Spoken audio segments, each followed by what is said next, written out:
Okay, so are you ready sa umagang ito? Open your Bibles to the book of Judges. Book of Judges, chapter number 2. Uh, we recognize our dear fellow comrade here, our missionary. Thank you so much for coming and joining with us this morning. Your presence is such a blessing to us. At buksan natin yung ating mga Bibles sa book of Judges, chapter number 2. We will begin reading in verse number 6. We will begin reading in verse number 6 down to verse number 13 in our Bibles. Salit-salitan lang po nating basahin ito. At pagdating sa may verse number 13 ay sabay-sabay ho tayo. If you are there, say amen. Judges chapter number 2, verse number 6, the Bible says, "And when Joshua had let the people go, the children of Israel went every man unto his inheritance to possess the land.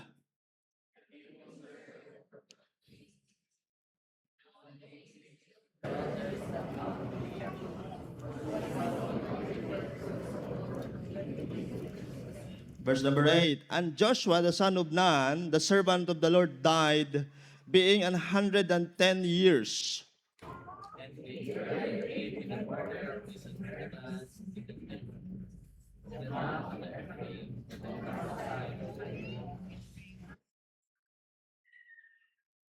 In verse number 10, "And also all that generation were gathered unto their fathers, and there arose another generation after them, which knew not the Lord, nor yet the works which he had done for Israel." Verse 11.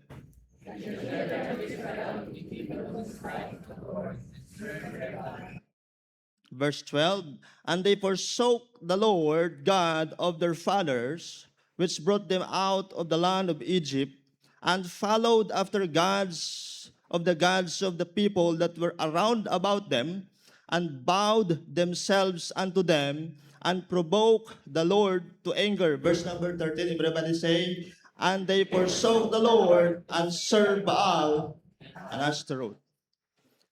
This morning, just pray with me. Our lesson and our topic will be preparing the next generation. Preparing the next generation. We can see in verse number 10, "And also all that generation were gathered unto their fathers." Ibig sabihin, namatay na rin po yung mga generations kasama ni Joshua. "And there arose another generation after them." And look at this, "which knew not the Lord." Look at that. Look what will be the situation of this generation which knew not the Lord, nor yet the works which he had done for Israel. Preparing the next generation. Tayo po ay magsitayo lahat at manalangin tayo ng sabay-sabay sa Panginoon this morning. Let's pray. Dear God and Heavenly Father, we stand before your throne, O God, this morning, and we ask for your mercy and grace and truth na may pahayag ngayong umaga. I pray, Father, that you will guide me as I preach the word.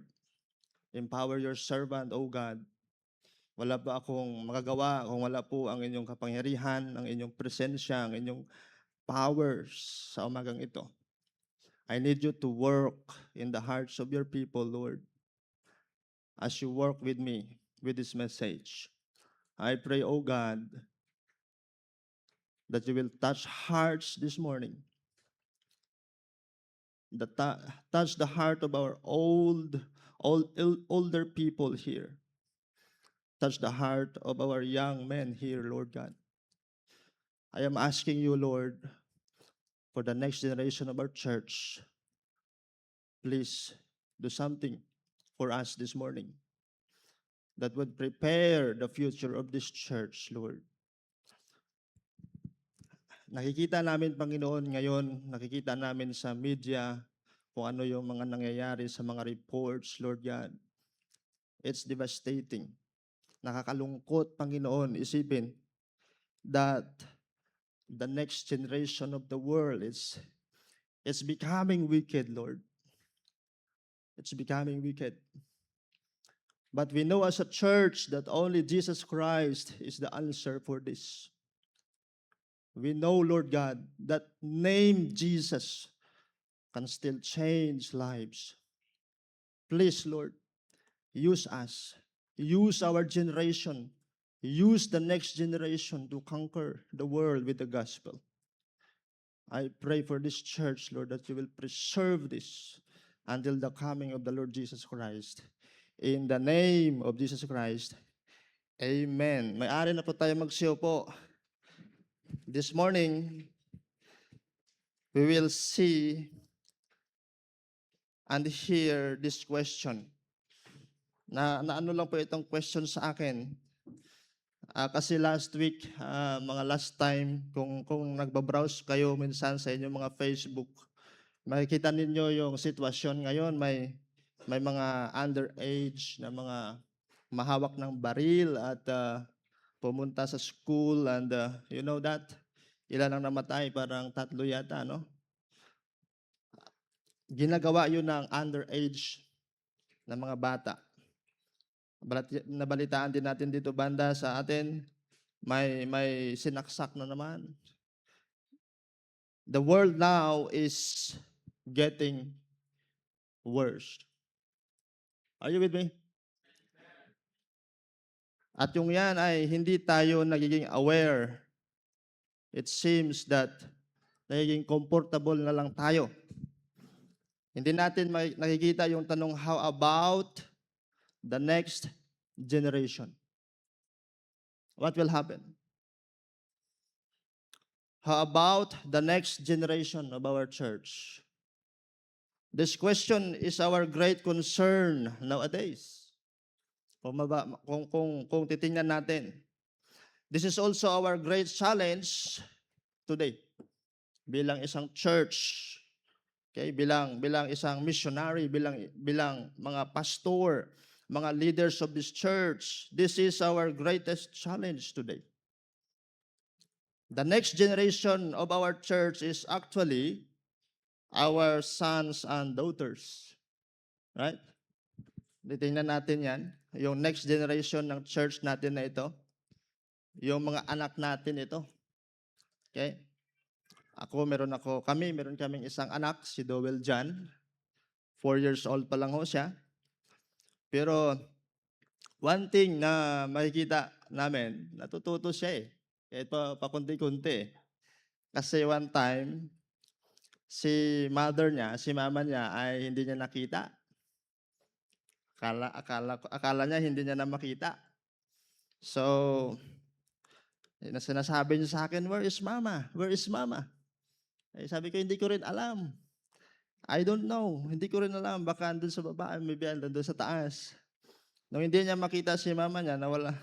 Parang siguro nawala siya ng pag-asa na hindi na makita si mama niya. Bigla siya nag-pray. Out of nowhere, bigla siya nag-pray. Diyan sa habang kami pababa diyan sa stairway, pababa. Nag-pray siya bigla. Sabi niya sa Panginoon, Lord, help me to find my mama. Nagiging prayerful siya bigla, no? At bilang isang father na natuwa ako, simpleng problema lang ng isang bata yun. But naisip niya na mag-pray. Mga kapatid sa Panginoon, kung may mga problema tayo, lumapit tayo sa Panginoon, amen? Bata, lumapit siya sa Panginoon at paglabas niya dyan sa baba, nung pumunta lang kami dun sa pinaka-gate, nakita niya si mama niya. Sabi ko sa son, answered prayer ka na. Amen? Simpleng bagay na matutunan ng isang bata. How about the next generation of our church? What God has been trying to say with us this morning ay makikita natin dito sa Deuteronomy chapter 11 verses number 18 to 19. Ito yung Ito yung dinudraw na net ng Panginoon sa atin this morning na makita natin. The Bible says in Deuteronomy chapter number 11 verse 18 to 19, "Therefore shall ye lay up these my words in your heart and in your soul, and bind them for a sign upon your hand, that they may be as frontlets between your eyes." Pagka sinabing frontlets, a sign within your eyes. Verse 19, "And ye shall teach them your children." Nakita niyo itong nais ng Panginoon dito na ipakita sa atin bilang mga elders sa church na ito. "And ye shall teach them your children, speaking of them when thou sittest in thine house, and when thou walkest by the way, when thou liest down, and when thou risest up." Yan ang sabi dito ng Panginoon. Here we see that God is so concerned on the condition of future generation or next generation. Kapag sinabi ng Panginoon dito, "And ye shall teach them your children." Teach the next generation. Teach the next generation. I realize one thing. If we cannot take this chance to train the next generation of our church, they will simply grow old physically, but not spiritually. Or maybe, are you there?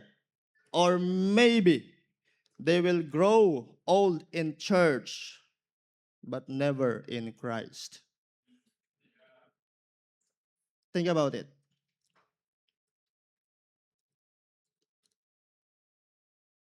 Marami at pwedeng mangyari yan, mga kapatid. That we will just grow old in church, but never in Christ. Nakikita sa church, pero hindi nag-grow sa Panginoon.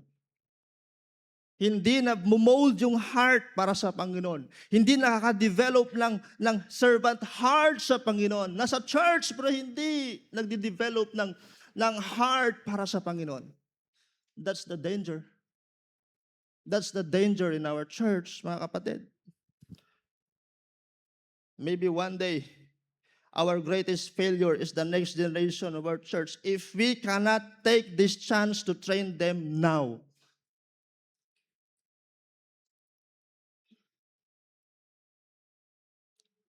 This morning, God impressed to my heart to speak on the subject, preparing the next generation. Number 1. Nang oras na po ba? Bira, mukhang dito matapos. 10:30 matatapos. 10 matatapos tayo. Okay, hindi ko alam anong oras. But number 1, are you there? Amen? Number 1, we need to keep on teaching about the Savior. If you want to prepare the next generation of this world, teaching the Savior is the answer. Tingnan natin kung ano nangyari dito sa mga next generation of Israelite people. Sa Judges chapter 2 verse number 10, puntahan natin yung Bible natin. Ano sabi diyan? And also, nung namatay na po si Joshua dito, nung panahon ni Joshua, yung mga tao is talagang they serve the Lord all the days of Joshua. Makikita natin na yung mga older people dito sa panahon ni Joshua ay naglingkod talaga sila sa Panginoon. They follow the Lord. They choose to follow the Lord. But as for me and my house, we will serve the Lord. At yun din yung ginawa nila. They serve all the days of Joshua. Pero pagdating dito sa verse number 10, nung naubos na yung generation na yun, sabi dito, and also all that generation were gathered unto their fathers, and there arose another generation after them, which knew not the Lord, nor yet the works which He had done for Israel. At ano yung naging resulta noon, mga kapatid sa Panginoon? Pagdating sa verse number 11, the Bible says, and the children of Israel did evil in the sight of the Lord. Just try to imagine this. Ito, mga anak ito ng mga Israelite people na namatay, na nauna. At yung mga nauna na yon, ng mga kasama ni Joshua, they served the Lord all the days of Joshua. It means they are serving God, they are doing the will of God, but isang bagay ang hindi nila nagawa. Ano yon? Yung i-prepare yung next generation nila. I wonder about this. Kasi they fail to teach the next generation, or the next generation failed to listen and learn. Alin kaya yung naging problema? Sa panahon natin ngayon, ilagay natin sa panahon natin ngayon. Di ba? Yung mga nauna sa panahon nila, talaga bang they failed to teach the next generation, or the next generation failed to listen and learn? Kaya mga kapatid, isang encouragement ng Panginoon sa atin ngayong umaga, we need to keep on teaching and preaching about the Savior. If you want to prepare the next generation of this world, Jesus Christ is the answer. Wala na pong iba, it's still that name. Parents and spiritual leaders of this church, God is calling out us this morning. Parents and spiritual leaders of our church, keep on telling about the Savior. Keep on telling about Jesus. Introduce Jesus to the world. Introduce Jesus to your children. Ipakilala natin si Kristo. Ipakilala natin si Kristo. That name is very powerful. That name, Jesus, changed my heart, changed my life, changed my mind. Everything in us, that name, Jesus, changed us.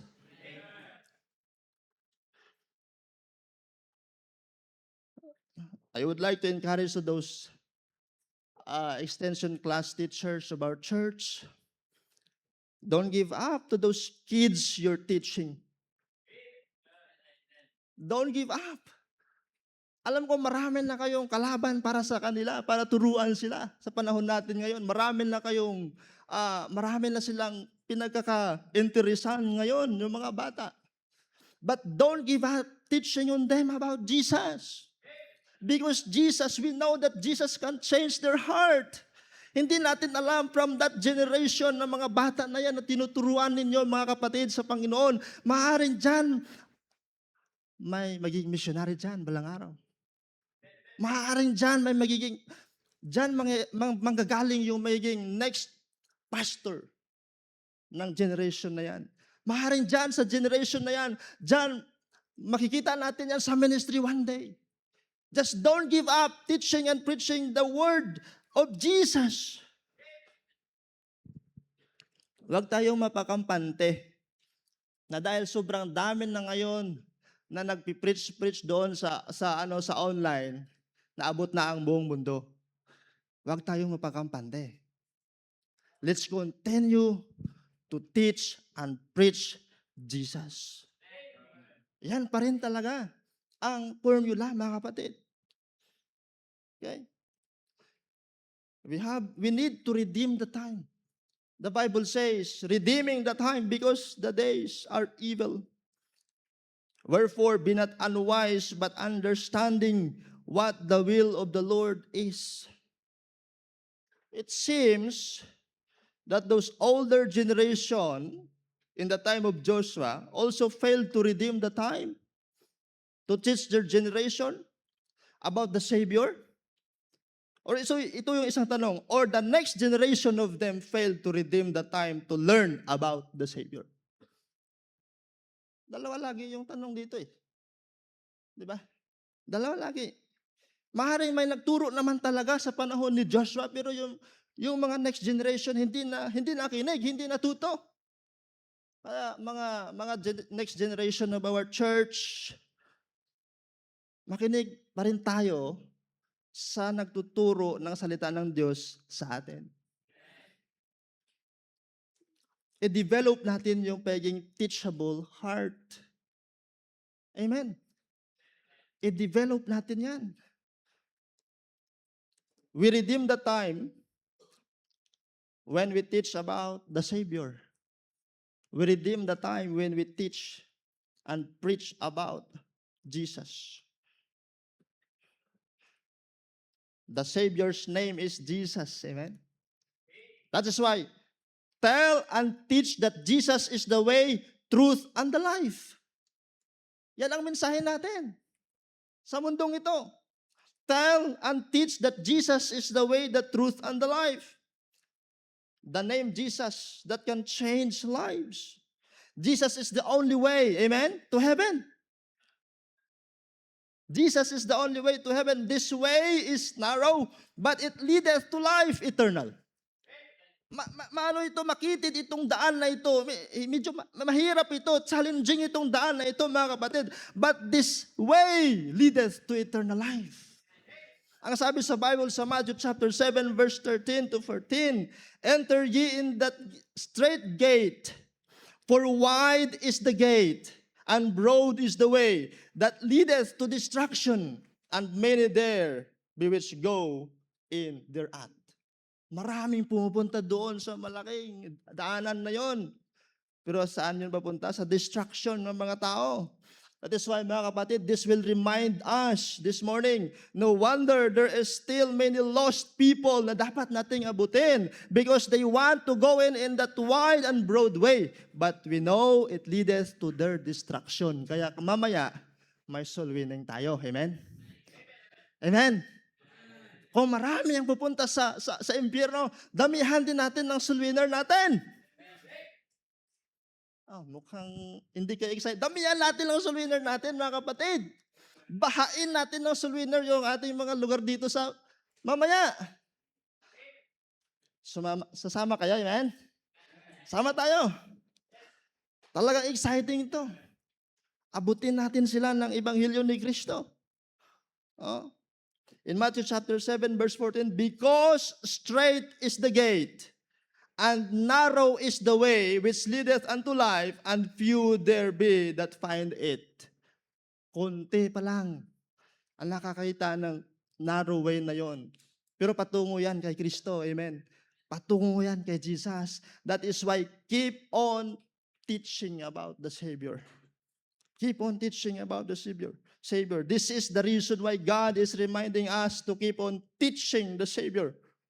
We all parents keep on telling and teaching your children about the Savior. Mga katatayan, mga kananayan na church natin na ito, patuloy lang tayo na ipakilala si Kristo sa ating mga next generation sa church. Our children needs to hear it from us. Are you with me? Yung mga anak natin, kinakailangan talaga nila marinig ang Jesus Christ na pinapaniwalaan natin. Kailangan din nilang makita kung anong resulta niyan sa buhay natin. Keep on teaching them about Jesus. I realized one thing about this.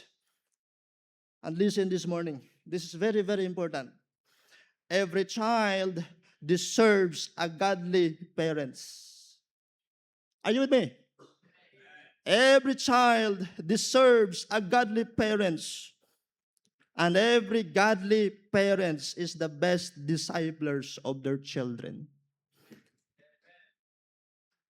Look at that. Gawin natin to, mga kapatid. Every godly parents is the best discipler of our next generation. Live a godly life, mga kapatid. Sundin natin itong Proverbs chapter 22 verse 6.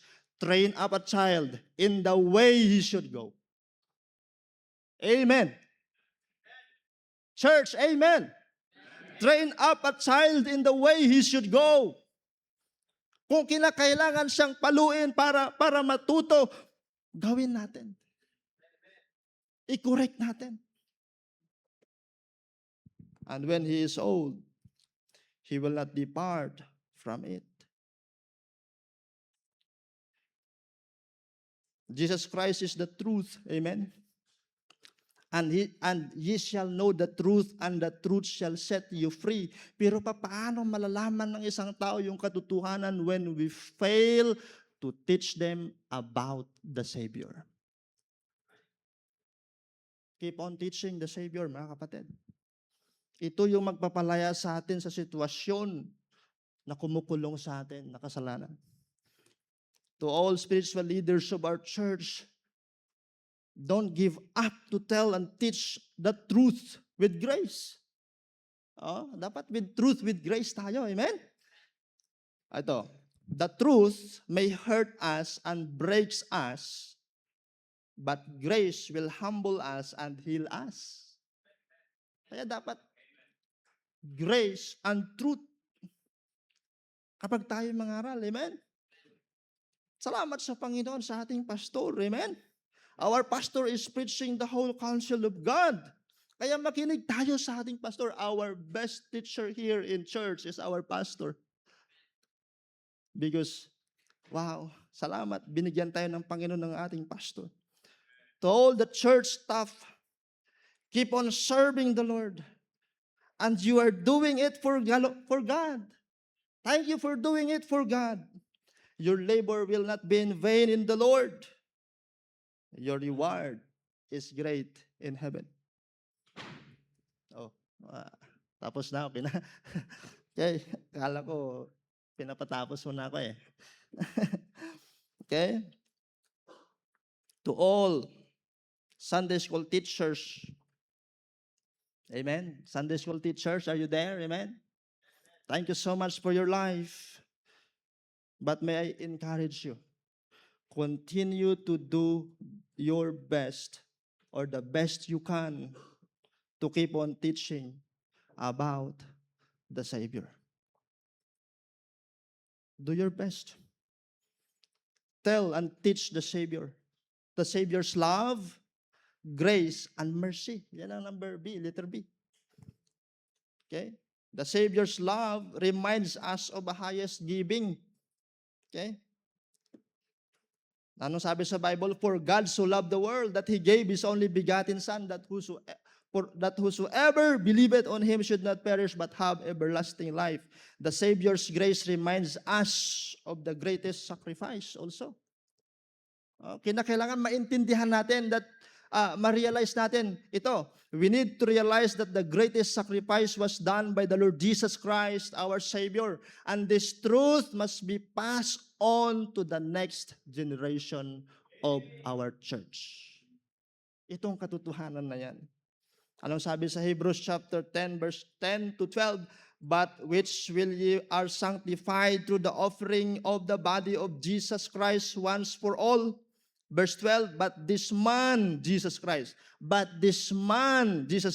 after He had offered one sacrifice for sins forever. It's forever. That is the greatest sacrifice na ginawa ni Jesus Christ, one sacrifice for sins forever. And then sat down on the right hand of God. The Savior's mercy reminds us of His marvelous chances given to us. Salamat sa Panginoon, may mercy ang Panginoon sa atin. Let's continue to tell and teach the Savior's love, grace, and mercy. Okay, continue. Keep on. Number 2. Okay? 9:50. Ano ba tayo oras matapos dito man? Parang di ko alam oras matapos Number 2 pa lang tayo Number 2. Are you there? Amen? Number 2, we need to engage together in serving the Lord. If we want to prepare the next generation of this world, of our church, then we need to be engaged together. It's together, amen? Together. Father, mother, son, lahat. Together. In serving the Lord. Letter A. Letter A, to develop a servant's heart. Amen? Buhay pa ba kayo? Amen? To develop a servant's heart. It's possible. Just think about this. Pag-isipan lang natin to. It's possible that we are in the ministry and we do not develop a heart of a servant. We do not develop a heart of the servant. We must develop a heart of a servant in this ministry. Salamat sa Panginoon na merong nag-abot sa atin. Because that man, that person, develop a heart of a servant, nandito ka ngayon. Did you realize that, kapatid? Amen? Nandito ako ngayon because there was a man na nag-invest sa buhay ko para andito ako ngayon. And thank God for that man. Si Pastor Josue Satonero, kilala ninyo siya, our missionary to Africa. Nag-start siya ng gawain doon sa aming hometown.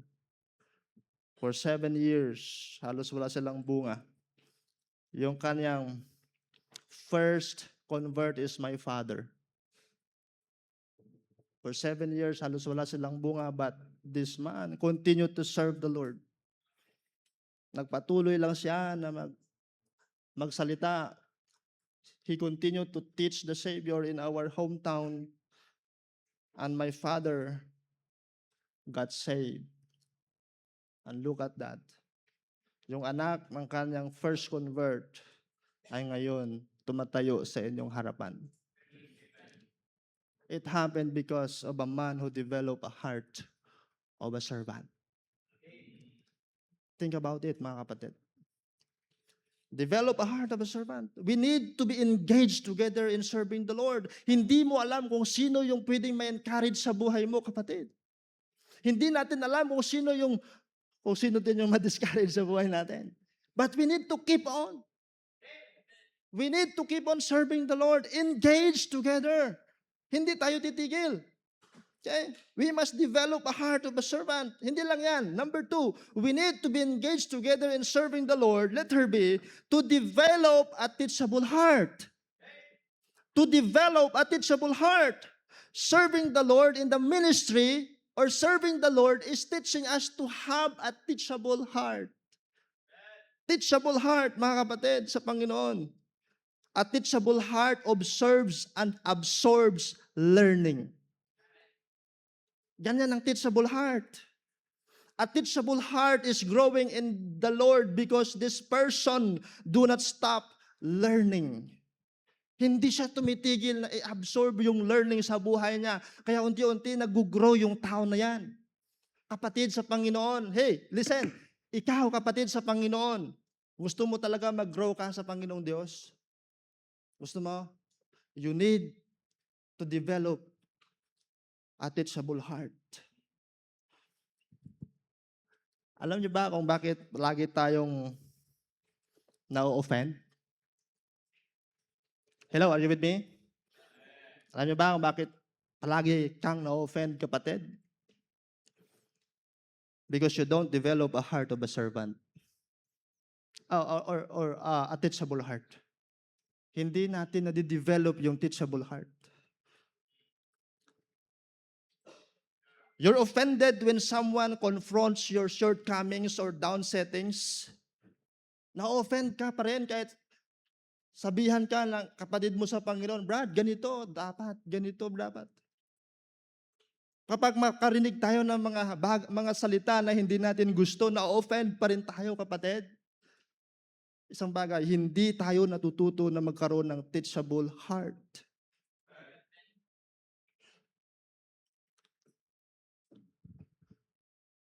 Kaya hindi tayo nag-grow. Kaya nagkakaroon ng conflict sa ating ministry, mga kapatid. Mga manggagawa sa Panginoon, nagkakaroon ng conflict sa ministry. At kapag magkaroon ng conflict sa ministry, anong maapektuhan? Ministry! And if we fail, kapag mag-fail tayo na mag-develop ng teachable heart, ano yung image na ipapakita natin sa next generation ng buhay natin? Puro tayo na-offend. Are you with me for that? Develop a teachable heart. I-engage natin yung puso natin sa Panginoon sa ministry to develop a teachable heart. When we confront people, confront them with grace and truth. Kapag mag-confront din tayo, ayusin din natin with grace naman na maayos naman, biblically naman, amen? At kung meron namang bagay na pagkakamali tayo sa buhay natin, tanggapin natin. Yung isang teachable heart, that person will accept kung ano pagkakamali niya at matututo siya sa kanyang pagkakamali. Teachable heart yan. Teachable heart yan, kapatid. Pag may mga conflict sa buhay natin, ayusin natin agad. Let's develop a teachable heart for the Lord. Letter C. Letter C. Develop an obedient heart for Jesus. We need to be engaged together in serving the Lord. It's together in serving the Lord. Bakit? To develop an obedient heart for Jesus. We cannot engage the next generation to serve the Lord. Bakit? Kasi hindi tayo nakikita sa ministry. Hindi natin ginagawa ang kalooban ng Diyos. To whom will they serve? To whom they will serve? Para kanino sila maglilingkod? Dapat naintindihan na natin ito. Whom we serve, we also follow, right? Are you with me? Kung sinong pinaglilingkuran natin, yun yung ating sinusunod. And whom we follow, we serve. Naglilingkod tayo doon. Kaya itong sabi ng Bible sa Judges chapter 2 verse 11 sa panahon nila, and the children of Israel did evil in the sight of the Lord and served Baalim. Ano sabi dito? And what happened? Verse 12. And they forsook the Lord God of their fathers. Pinursake nila ang Panginoon sa buhay nila, which brought them out of the land of Egypt, and followed other gods. Grabe itong ginawa nila ng mga next generation dito. And of the gods of the people that were round about them, and bowed themselves unto them. Ito yung pinakamatindi. And provoke the Lord to anger. Bakit? Because this generation did not develop an obedient heart for Jesus. Hindi nila na-develop yung obedient heart for Jesus. We need to be engaged together in serving the Lord to develop an obedient heart for Jesus. And number D, letter D, to develop a surrendered heart for Jesus. Amen? Are you with me? To develop a surrendered heart for Jesus.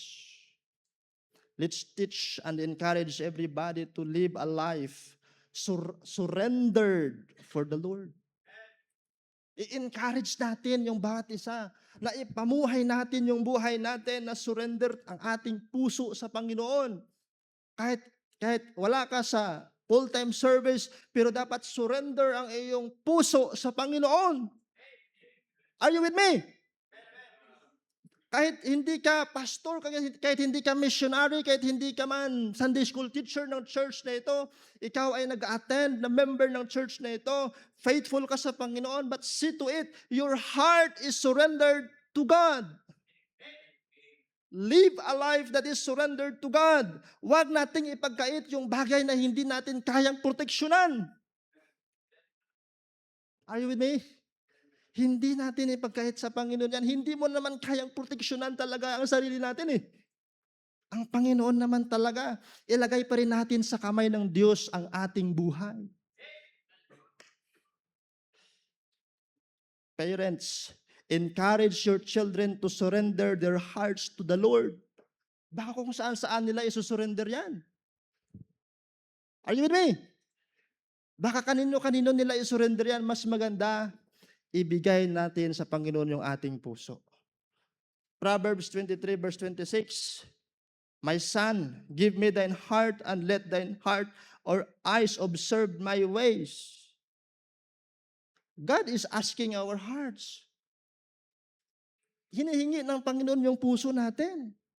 Ibig sabihin, isurrender mo yan sa Panginoon. Ito, Lord, yung puso ko, yung buhay ko. Gamitin mo ako kung paano mo ako gamitin. Gagawin ko, Panginoon. If you want me to be insecular, then I will be insecular. Pero yung puso ko, gusto ko na sa'yo. Amen? Amen? Okay?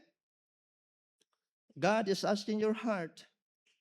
Binigay mo na ba talaga yung buhay mo sa Panginoon? Yung puso mo sa Panginoon?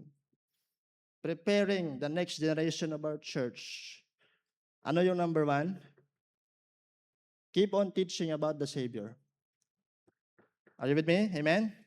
Number 2, we need to be engaged together in serving the Lord. Okay, tapos na. Number 3 na eh. We need to encourage everyone to be sacrificial in the Lord. To be sacrificial in the Lord. I told this to my wife. Our needs is big. Amen? Tuloy lang. Our need is big. But our God is bigger than our needs. Let's continue to be sacrificial. It shows that you really trust the Lord. Don't lose the momentum of sacrificial giving in our church. Try to think on this. In Judges chapter 2 verse 7, and the people served the Lord all the days of Joshua.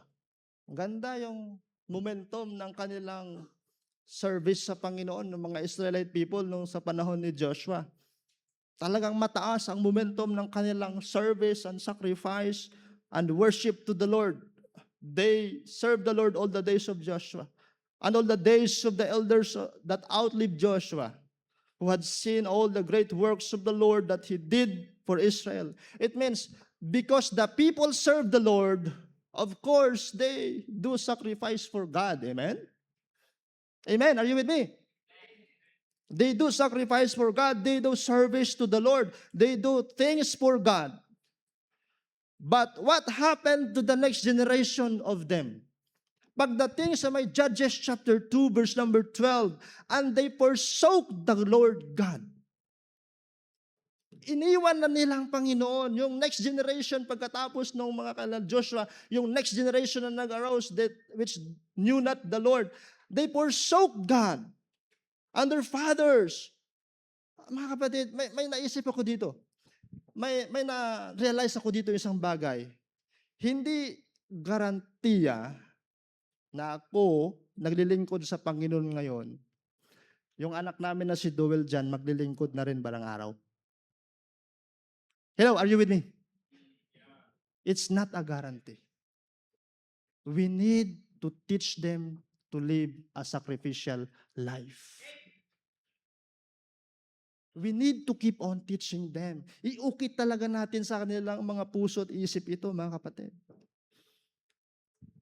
Ito, yung mga tatay nito, mga Israelites nito na nag-forsake sa Panginoon, they are faithful to the Lord noon. Pero what happened to their sons and daughters right now? They forsook the Lord, God of their fathers, which brought them out of the land of Egypt. At ito pa, and followed other gods. Di ba yung tatay mo, kung nandun ako sasabihin, di ba yung tatay mo nagkasunod ng Panginoon, pero bakit ngayon nagsunod ka na sa ibang Diyos? We need to keep on teaching about the Savior. We need to be engaged together in the work of the Lord. And we need to encourage everyone to be sacrificial in the Lord. Anong sabi dyan? And of the gods of the people that were round about them. Ito pa, and bowed themselves unto them and provoked the Lord to anger. Instead of glorifying God, they provoke God to anger. Ba na, ganyan din nangyayari sa panahon natin ngayon? Nakakalungkot isipin na isang 14 years old, 15 years old, magbabaril. At may mga mamamatay. At iisipin niya, hindi naman ako mabibilang ko eh. Kasi bata pa naman ako eh. Yung kaisipan ng mga tao na yan, hindi naturuan ng Jesus Christ sa puso. Hindi natuto about the Lord Jesus Christ. And what happened? They provoked the Lord into anger. How about? And because the next generation here engaged themselves to idols, they are now no longer do sacrifice for God. Letter A, be sacrificial in serving the ministry. Ano pa rin sabi sa Bible? No man can serve two masters. Amen? Amen? For either he will hate the one and love the others, or else he will hold to the one and despise to others. He cannot serve God and mammon. If God cares for the fowls of the air, He cares you more. Kasi ang sabi dito, behold the fowls of the air, for they sow not, neither do they reap, nor gather unto barns, yet your heavenly Father feedeth them. Are ye not much better than they? Be sacrificial in serving the ministry. Amen? If God cares for the fowl of the air, He cares you more, kapatid. When you are lost, the Bible says, He came to seek and to save that which was lost. Ganyan tayo inarugahan ng Panginoon.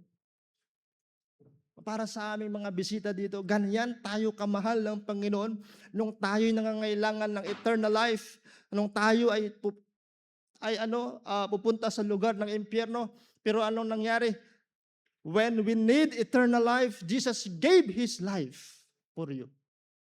Binigay ng Panginoon yung kanyang buhay sa atin. Namatay siya sa cross. He died on the cross for our sins. He gave His life. He died on the cross. Nung nangangailangan tayo ng salvation. That's how the Lord Jesus Christ cares for us. If God cares for the fowls of the air, God cares you more. Ayaw ng Panginoon na mapahamak tayo sa lugar ng impyerno. Mga kapatid sa Panginoon, be sacrificial in serving in the ministry. And letter B, be sacrificial on our giving. We should not lose the momentum of sacrificial giving. God told us to bring all the tithes. Amen? Amen? God told us to bring all the tithes, not our tips. Eat the tithes. Amen? Our pastor preached about that message very, very well. But God is reminding us. God told us to bring all the tithes. Wag yung tip. Amen? Meron tayong earnings na 5,000 sa isang linggo. Ang ating tithes is 300. Hindi tithes yan, amen? Amen? Ano yan? Tip yan. Amen? Minsan tip na lang para sa Panginoon eh. Amen? Ibigay natin yung buo, yung ikapo, amen? Yan lang sabi ng Bible eh. One thing na dapat nating ma-realize, we should not lose the momentum of sacrificial giving. Church, let's get back to the strength of our church. The strength of our church is being sacrificial. Nakilala talaga ang La Loma Baptist Church dahil sa pagiging sacrificial nito. Amen? Let's get back to that strength, mga kapatid. Kung ma-realize natin, because of sacrificial hearts, we enjoy all of these things. Amen? Na-enjoy natin itong nakikita natin ngayon, itong property natin ngayon sa La Loma Baptist Church. We enjoy this. Why? Balikan natin. Because of that sacrificial heart. Because of that one na nagbigay sacrificially para sa Panginoon. Huwag nating i-lose yung momentum na yan, mga kapatid. Amen? Next generation of this church. If we want to enjoy this Iriga property one day, pinagpipray natin. Amen? Amen. If we want to enjoy This Iriga property, itong Iriga mountain natin one day, don't lose the momentum of sacrificial giving. Wow. To the next generation of our church, I believe greater works than this is awaiting for you and me. Just keep on teaching about the Savior. Amen. Be encouraged together in serving the Lord. Be encouraged together in serving the Lord. Encourage everyone to be sacrificial. Ulitin ko. Keep on teaching about the Savior. Be engaged pala. Be engaged together in serving the Lord. Be encouraged or encourage everyone to be sacrificial in the Lord. That's how God wants us to prepare the next generation. Let's pray. Lord God and loving Father, hindi ko alam, Lord, yung paano po kayo kumilos dito sa mensahe na ito. But Lord, nasabi ko na po. Gusto niya ipasabi, Panginoong Diyos. I want you to work this in the heart of your people, Lord. As I pray, please touch hearts this morning. Meron pa dito, Lord, na hindi pa siya ligtas. I pray that this morning that person will come to know the Lord Jesus Christ as personal Savior. Habang nakayuko, nakapikit ang ating mga mata, mag-extend tayo ng short invitations para sa bawat isa. Kung andito ka ngayon, at alam mo, hindi mo pa talaga tiyak na sa langit ka pupunta, si Jesus Christ ang tanging sagot para sa iyo, kaibigan.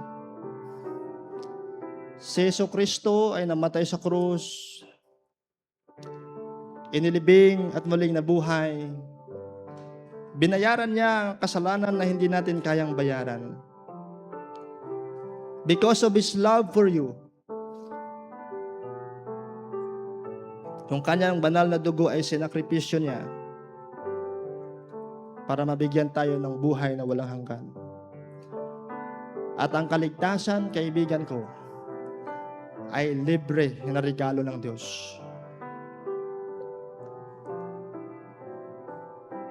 At kapag sa umagang ito, you will make a decision na tanggapin ang regalo ng Diyos na buhay na walang hanggan, ikaw ay maliligtas at magiging anak ng Diyos. But as many as receive Him, to them gave He power to become the sons of God, even to them that believe on His name. Kaibigan, kung nandito ka ngayong umaga at nais mong matiyak ang iyong kaligtasan kay Kristo Jesus, maaari lang ba na makita ko ang iyong kamay habang nakayuko, nakapikit ang ating mga mata, nakayuko ang ating mga ulo? Bigyan natin ng pagkakataon.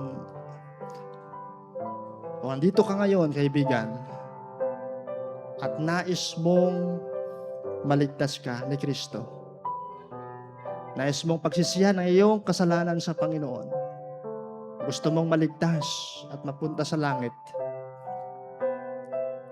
maaari lang ba na makita ang iyong kanang kamay na nagsasabi, I want to be saved this morning? Meron ba sa ating kalagitnaan ngayon na magsasabi, I will open my heart to the Lord. Binubuksan ko ang aking puso sa Panginoon. Tinatanggap ko si Kristo Jesus bilang aking tagapagligtas. Kung andito ka ngayon at nais mong maligtas, kaibigan, itaas mo lang kanan mong kamay.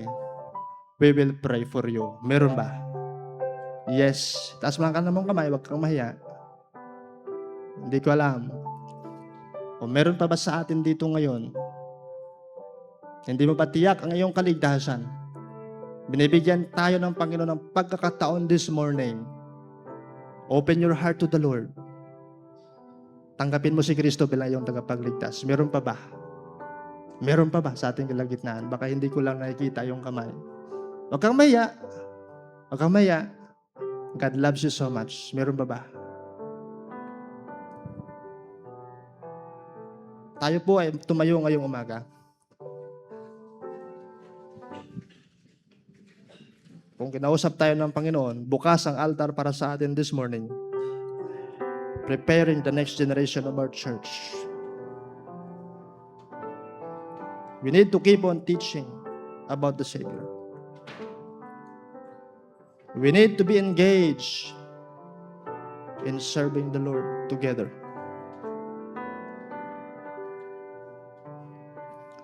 We need to encourage everyone to be sacrificial. You may come to this old-fashioned altar this morning and pray to the Lord. Lord, help me for my son. Lord, help me for my daughter. Lord, help me for my family.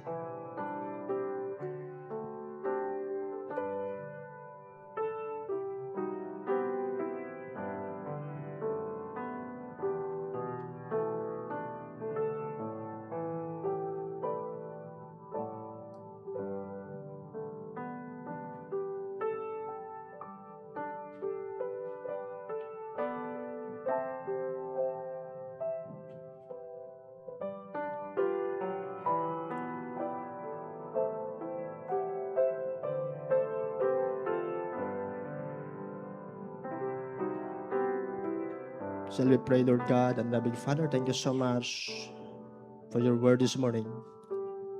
Continue to work this in our hearts, Lord, for your people. Thank you for giving me strength, Lord God. Thank you for the wisdom. Thank you for everything, for the knowledge, Lord, that you impart to me this morning.